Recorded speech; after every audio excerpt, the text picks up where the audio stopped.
और जो CJP protest हो रहे हैं, पहली बात तो वो प्रोटेस्ट नहीं है, वो एक तरीके से वहाँ फ्रॉडिंग हो रही है। वहाँ पर धर्मों को टारगेट करा जा रहा है, वहाँ पर भारत के ऊपर उल्टा सीधा बोले जा रहा है, वहाँ पर आरएसएस को मुर्दाबाद बोले जा रहे हैं। तो जो मेन मुद्दा था नीट, उसको भटकाने के अलावा वहाँ सारे काम हो रहे हैं।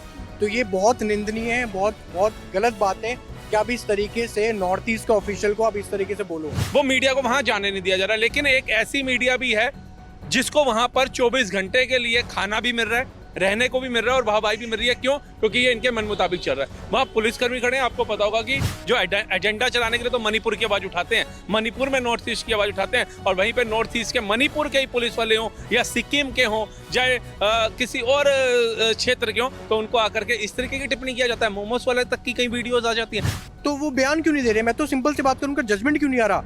आप देखिए, आप अपने कैमरे पे इसको जूम करिए, दिल्ली पुलिस का साइबर क्राइम जो ब्रांच है उनका स्टैंप है और उन्होंने आज ही एप्लीकेशन रिसीव करी है।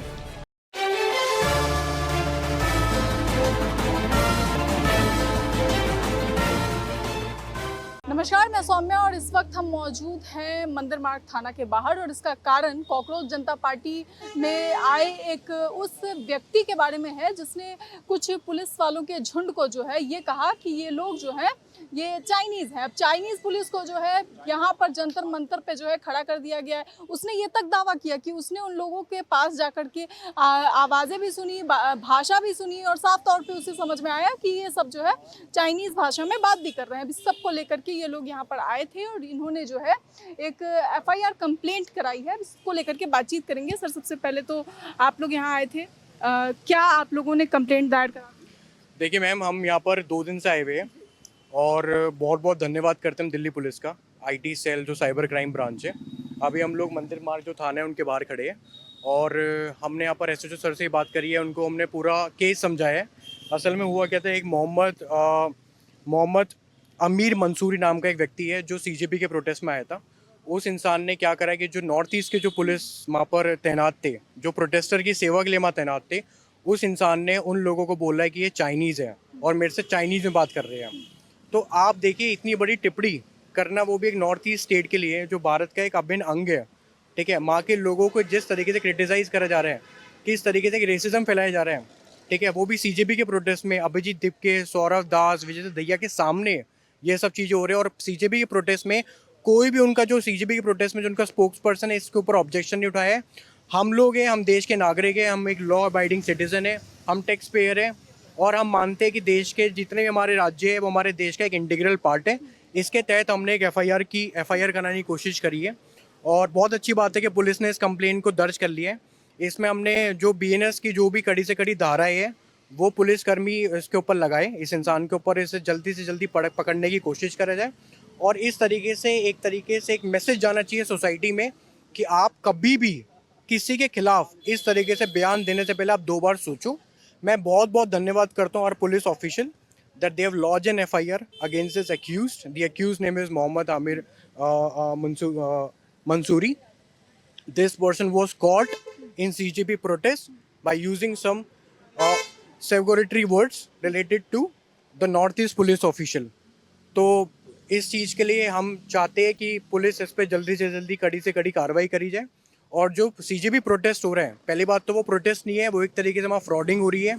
वहाँ पर धर्मों को टारगेट करा जा रहा है, वहाँ पर भारत के ऊपर उल्टा सीधा बोले जा रहा है, वहाँ पर आरएसएस को मुर्दाबाद बोले जा रहे हैं, वहाँ पर वो उमर खालिद को प्रेज कर रहे हैं, वहाँ पर जितने भी उनके फाउंडर है वो उमर खालिद को फॉलो करते हैं, सपोर्ट करते हैं, वो ध्रुव राठी के डायरेक्शन में चल रहे हैं। तो ये वहाँ कोई प्रोटेस्ट नहीं है, वहाँ एक भी आपको नीट का स्टूडेंट नहीं मिलेगा। उसके अलावा वहाँ पर अलग अलग दल के लोग आ रहे हैं, वो अपने वहाँ प्रचार कर रहे हैं। कोई LGBTQ कम्युनिटी से आ रहा है, कोई फार्मर ऑर्गेनाइजेशन से आ रहा है, कोई दुनिया भर के ऑर्गेनाइजेशन से आ रहे हैं। तो जो मेन मुद्दा था नीट, उसको भटकाने के अलावा वहाँ सारे काम हो रहे हैं।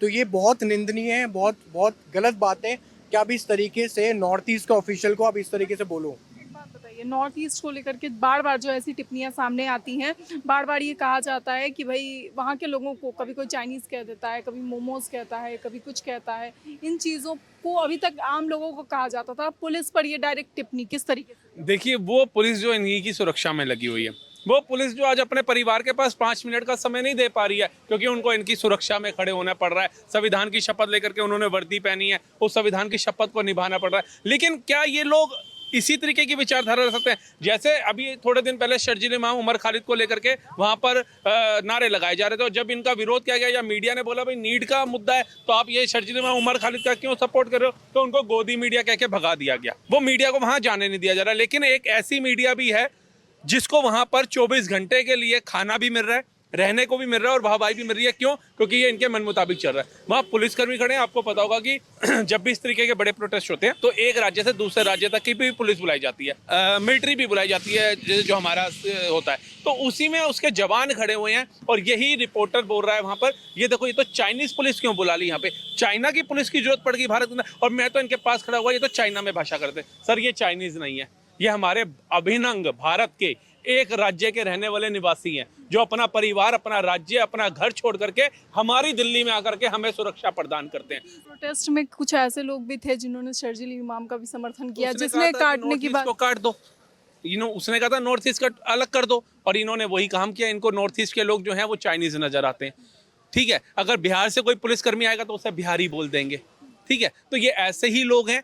इन लोगों के ऊपर जब तक कड़ी से कड़ी कार्रवाई नहीं होगी ना, तो आज इन्होंने बोला है, कल दूसरा बोलेगा, परसों तीसरा बोलेगा। और हम नहीं चाहते हैं कि जो 70 साल पहले भारत का बंटवारा हुआ था वो दोबारा से भारत का कोई टुकड़ा भारत से अलग हो। तो ऐसे लोगों के ऊपर ठोस कार्रवाई होनी चाहिए, क्योंकि ये वही लोग हैं जो एजेंडा चलाने के लिए तो मणिपुर की आवाज़ उठाते हैं, मणिपुर में नॉर्थ ईस्ट की आवाज़ उठाते हैं, और वहीं पे नॉर्थ ईस्ट के मणिपुर के ही पुलिस वाले हों या सिक्किम के हों चाहे किसी और क्षेत्र के हों, तो उनको आकर के इस तरीके की टिप्पणी किया जाता है। मोमोस वाले तक की कई वीडियोज़ आ जाती हैं, तब जाकर के इनकी आस्था प्रभावित नहीं होती। और मैं आज पूछूंगा वहाँ पर जो मणिपुर की बातें कर रहे हैं, क्या उनको ये चीज़ नहीं दिखी? वायरल है वीडियो और मिलियंस में वायरल हो रही है। क्या अभिजीत दीपके को अब तक ये नहीं दिखा कि मेरे प्रोटेस्ट में आकर के मेरी सुरक्षा में खड़ी हुई पुलिस को कोई इस तरीके की टिप्पणी कर रहा है? क्या एक बार भी उसने स्टेज से बोला कि इनको हटाया जाए?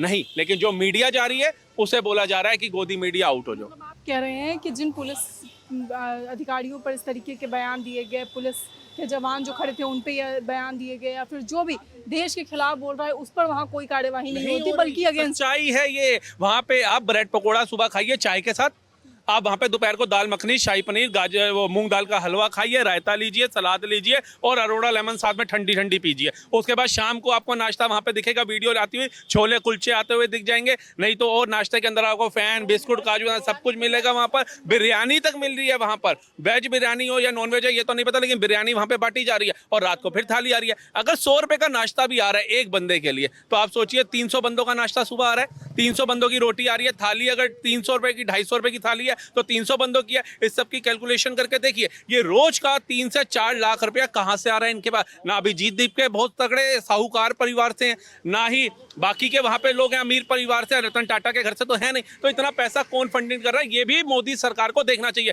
क्योंकि कल को यही लोग जो है ना अराजकता फैलाएंगे, यही लोग राज्य का माहौल खराब करेंगे, यही लोग जाकर के सड़कें जाम करेंगे और फिर आप जब इन पे लाठीचार्ज करेंगे उससे अच्छा है वक्त रहते ही करिए। दूसरा, मैं देख रहा था वांचुक जी बैठे हैं अनशन के ऊपर, दिन में 4 बार उनकी वीडियो आ रही है। एक बंदे ने मीम बना के डाल दिया कि शौचालय जा रहे हैं। जब बंदा खा नहीं रहा तो शौचालय बार बार क्यों जा रहा है? पहले तो इसकी भी जांच होनी चाहिए। ये तो वो पिक्चर का सीन याद आ जाता है मुझे। एक पिक्चर थी उसमें एक साधु का अपमान करने के लिए उसे अनशन पे बिठाते हैं, वो वॉशरूम में जाकर के बर्गर खा रहा होता है। तो एक बार तो इनकी भी जांच होनी चाहिए, क्योंकि सोनम वांगचुक से मैडम वेट घट गया है, 2 किलो घट गया। किसने कह दिया? मशीन इनकी है मैडम, डॉक्टर भी इनका ही है। और वो देखिए डेंटिस्ट है ना जो, वो लोगों को सर्दी जुकाम की दवाइयां दे रहा है। दांत का डॉक्टर जो वहां बिठा रखा है वो लोगों को सर्दी जुकाम, घुटना दर्द, पैर दर्द की दवाइयां दे रहा है। अब बताइए ऐसा डॉक्टर किसी को गलत दवाई दे देगा? मतलब लूज मोशन लगे हुए हैं और वो उसको बुखार की दवाई दे रहा है, वो बेचारे का वजन तो गिरेगा ही गिरेगा। तो पहले तो डॉक्टर आप अच्छे हॉस्पिटल का लाइए ना। सोनम वांगचुक जी कुछ खा तो रही नहीं, कैसे आ जा रही है? आप एक बात बताइए। इस पे मतलब मुद्दा ये है कि मान लीजिए यहाँ पहलगाम भी हुआ था, पर ये जो पहलगाम में बयान भी दिया गया है जवानों को, सुनिए, पहलगाम हुआ था, 3 दिन प्रोटेस्ट चला था, ठीक है। एक बार भी ये नहीं दिखाई दी है जो बिरयानी बांट रहे हैं, जो मोहब्बत है शरबत बांट रहे हैं। जब अभी लाल किले में बम फटा था 2 दिन प्रोटेस्ट चला था, एक बार भी ये दिखाई नहीं दी है मैडम। क्यों? आप लोगों ने जो अभी FIR यहाँ पे कराई है, हाँ, जो सौरभ दास, विजय दहिया या अभिजीत दीपके हैं, इनकी तरफ से कोई भी ऑफिशियल अभी बयान नहीं आया है।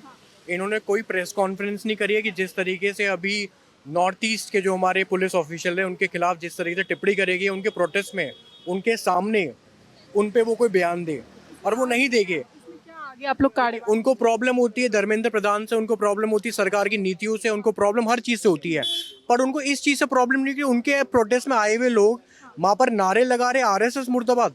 उनके प्रोटेस्ट में आए हुए लोग वहाँ पर कह रहे हैं कि जो हमारे नॉर्थ ईस्ट के पुलिस ऑफिसर है कि उनको चाइनीज़ कह रहे हैं, तो वो बयान क्यों नहीं दे रहे? मैं तो सिंपल सी बात करूँ, उनका जजमेंट क्यों नहीं आ रहा? आप देखिए, आप अपने कैमरे पे इसको जूम करिए, दिल्ली पुलिस का साइबर क्राइम जो ब्रांच है उनका स्टैंप है, और उन्होंने आज ही एप्लीकेशन रिसीव करी है। जैसी एप्लीकेशन रिसीव होगी इस पे एक आईओ नियुक्त होगा। आईओ इस पे एक प्रिलिमिनरी इन्वेस्टिगेशन करेगा। प्रिलिमिनरी इन्वेस्टिगेशन करने के बाद इसके जो एक्यूज है उसके खिलाफ समन निकलेगा, एफआईआर होगी, उसके बाद उसको कोर्ट में आना पड़ेगा और अपनी जब वो रखना पड़ेगा उसने ऐसा क्यों बोला। अब ये एक वीडियो वायरल हो रही है, वही सेम एक्यूज अपनी वीडियो में बोल रहा है कि मैं तो दूसरी कक्षा का पढ़ा हुआ हूँ, मैं तो पहली कक्षा का पढ़ा हुआ हूँ और मेरे को इतना पढ़ा लिखा नहीं हो तो मुझे पता नहीं है। अगर भाई तुम दूसरी कक्षा के पढ़े लिखे हो तो तुम एंड्रॉइड फ़ोन कैसे चला रहे हो? तुम वीडियोग्राफी कैसे कर रहे हो? वहाँ पर तुम्हें इतनी बेसिक अवेयरनेस तो है कि जो अगर तुम यूट्यूब पे कोई वीडियो डाल रहे हो, क्या इंस्टाग्राम पे कोई वीडियो डाल रहे हो तो उसको एडिटिंग कैसे करते हैं? ये तो सरेआम झूठ वाली बात है। डबल कैम की वीडियो है, आपने गौर किया? डबल कैम की वीडियो है, तुम इस चीज़ पे ध्यान दो। आप प्रोफेशनल एक यूट्यूब की तरह आप एक वीडियो डाल रहे हो, इंस्टाग्राम पे अकाउंट डाल रहे हो और आप अपने आप को कह रहे हो मैं दूसरी कक्षा के पास हूँ। ये तो सरेआम आप एक तरीके से एक कम्युनल वायलेंस क्रिएट कर रहे हो बिटवीन डिफरेंट स्टेट्स। कल को दिल्ली में जो अलग अलग पुलिस ऑफिशियल्स, अन्य दूसरे तरीके के राज्यों के जो पुलिस ऑफिशियल यहाँ पर ड्यूटी करते हैं, जो ड्यूटी ऑफिसर होते हैं, कल को आप उनके खिलाफ कुछ बोलोगे, आप देखिए ना इस तरीके से कितना बड़ा एक वायलेंस और एक कम्युनल वायलेंस क्रिएट हो सकता है।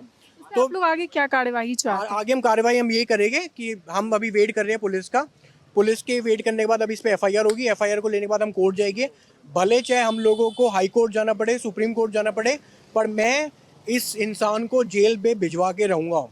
ठीक है, जो बीएनएस की इसमें धाराएं लगी है, मैं चाहता हूँ कि व्यूअर्स इसको पढ़े समझे। ये नॉन बेलेबल कॉग्निजेंस जो धाराएं है और इस पे लगनी चाहिए और इसको सबक मिलना चाहिए कि आगे से किसी भी पुलिस ऑफिशियल के खिलाफ, पुलिस ऑफिशियल तो छोड़ो, कोई भी नॉर्थ ईस्ट का जो हमारा भाई है क्या बहन है जो दिल्ली में पढ़ाई कर रह रहे हैं, उनके खिलाफ इस तरीके से दोबारा टिप्पणी ना करे। और मैं कहता हूँ कि पुलिस एक बार ऑडिट करे पूरे सीजीबी प्रोटेस्ट में, जिस तरीके से वहाँ पर एंटी सोशल एलिमेंट आए हुए हैं जो उनको सपोर्ट करते हैं, जैसे फॉर एग्जांपल उमर खालिद को जो सपोर्ट कर रहे हैं, जो स्पोक्स पर्सन है, उनको भी जेल में डालने की कार्रवाई करी है, उनके ऊपर भी कड़े से कड़े कानून के तहत उनको बोलना चाहिए। बहुत बहुत शुक्रिया। तो साफ तौर पे जो है अब इन लोगों ने कंप्लेंट फाइल कर दी है और ये देखिए इन लोगों के पास जो है ये पेपर भी है और यहाँ पे जो है स्टैम्प भी लगा हुआ है, आप देख सकते हैं। अब इन लोगों ने जो कंप्लेंट फाइल की है इसके बाद आगे की जो कार्यवाही होती है, खैर जिस तरीके से जवान को लेकर के ये बयान दिया गया, इसे लेकर आपकी क्या राय अपनी कमेंट बॉक्स में जरूर बताएं। इस खबर में इतना ही। तमाम खबरों के लिए देखते रहें सरल न्यूज़।